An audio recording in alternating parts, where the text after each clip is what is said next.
Welcome back to English Brand Pop, tempat belajar bahasa Inggris yang gampang dan seru.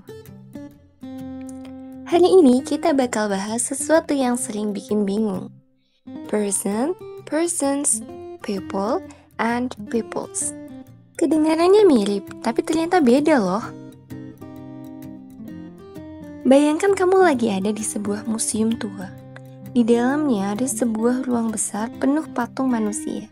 Tiba-tiba seorang guide datang dan berkata, "This statue represents one person." Artinya, person itu menunjuk ke satu orang saja. Jadi, secara mudahnya, kalau kita bicara tentang individu, kita pakai person. Seperti pada tabel berikut, person bersifat singular atau tunggal. A single human being, seorang manusia tunggal. Contohnya, there only one person in the room. Hanya ada satu orang di dalam ruangan. Lalu si guide berjalan ke arah patung lain. Kali ini ada dua patung.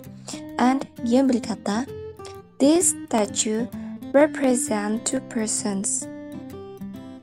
Kamu heran dan bertanya, "Loh, bukannya kalau jamak biasanya pakai people?" Guide tersenyum dan berkata, "Benar, persons itu memang bentuk plural yang jarang dipakai. Biasanya hanya muncul di bahasa hukum atau formal. Misalnya di dokumen resmi, no unauthorized person are allowed here.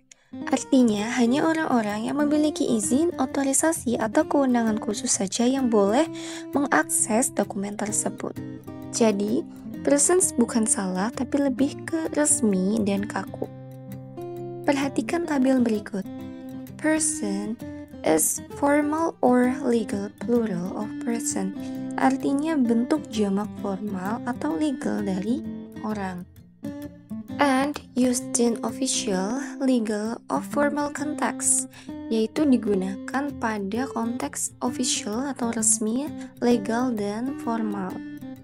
Mostly not used in casual speech, yaitu kebanyakan tidak digunakan pada percakapan sehari-hari. Contohnya, the police are searching for two missing persons. Polisi sedang mencari dua orang yang hilang. Oke, di sini kamu mulai paham. Kemudian kamu melangkah ke sebuah ruang pameran lain. Di sana ada lukisan keramaian pasar. Banyak sekali manusia di dalamnya. Dan guide berkata, "These are many people." Ada banyak orang di sini. Nah, disinilah kamu mulai menemukan perbedaan jelasnya.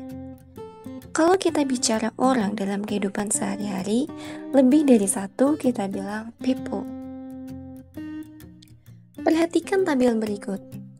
People is everyday used plural of person. People adalah bentuk jamak orang yang dapat digunakan dalam kehidupan sehari-hari.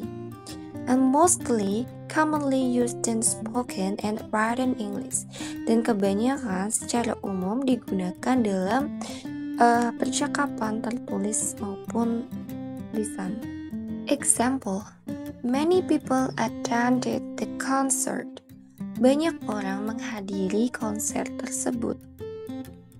Atau misalnya pada contoh lain, kamu bisa bilang, there are many people in the park.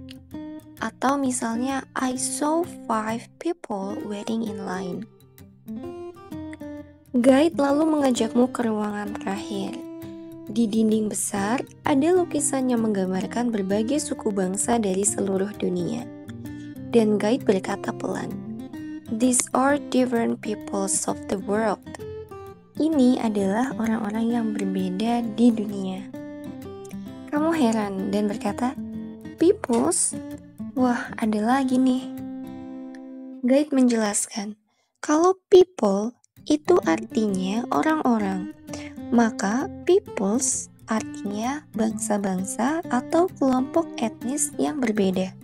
Jadi bentuk plural ini dipakai bukan untuk menghitung jumlah orang, tapi untuk menunjuk berbagai komunitas manusia yang berbeda latar belakang budaya atau etnisnya. Seperti pada tabel berikut, peoples is used to refer to certain ethnic groups, nations, or communities. Peoples biasanya digunakan pada ethnic group, nation, atau komunitas tertentu. Mostly used in history or culture context. Kebanyakan digunakan pada konteks sejarah dan atau budaya. For example, the ancient peoples of Asia had a rich tradition. Masyarakat kuno Asia memiliki tradisi yang kaya. Kesimpulannya, person digunakan untuk satu orang. Persons digunakan untuk jamak dari person yang dipakai di konteks resmi atau hukum. People digunakan untuk orang-orang, jamak, umum, dan sehari-hari. Sedangkan peoples digunakan untuk bangsa-bangsa atau kelompok etnis. Itu dia perbedaan dari person, persons, people, and peoples. Kalau video ini bermanfaat dan kamu suka, jangan lupa klik like, subscribe, dan komen. Dan share juga ke teman-teman kamu. Dan sampai jumpa di video-video bahasa Inggris selanjutnya di English Brain Pop. See you!